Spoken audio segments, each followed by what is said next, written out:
ఈసారి దీపావళికి 3 తెలుగు చిత్రాలు రిలీజ్ అవుతున్నా తమిళం నుంచి వస్తున్న డబ్బింగ్ సినిమా డ్యూట్ పై కూడా చాలా అంచనాలున్నాయి. అందుకు కారణం ప్రదీప్ రంగనాథన్ హీరోగా నటించిన 2 చిత్రాలతోనే చాలా క్రేజ్ తెచ్చుకున్నాడు. అందుకే డ్యూట్ తో హ్యాట్రిక్ కొడతాడా లేదా అన్నది క్యూరియాసిటీని క్రియేట్ చేస్తోంది. మరోవైపు తాను నటించిన సినిమాల్లో ఒక మూవీకి సీక్వెల్ లాక్ చేశాడు యంగ్ హీరో. 3 ఏళ్ల క్రితం రంగనాథన్ అనే పేరు ఎవరికీ పెద్దగా తెలియదు. కానీ ఇప్పుడు ప్రదీప్ రంగనాథన్ అంటే టాలీవుడ్ కోలీవుడ్ యూత్ లో మంచి క్రేజ్ ఉంది.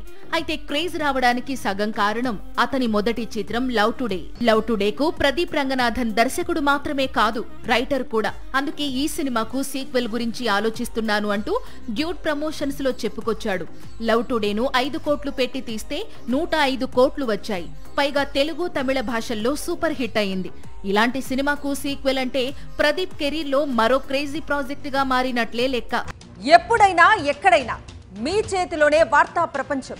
మీ మొబైల్లో, మీ కంప్యూటర్లో, మీ టీవీలో.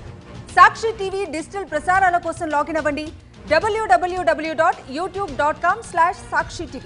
సబ్స్క్రైబ్ సాక్షి టీవీ యూట్యూబ్ ఛానల్.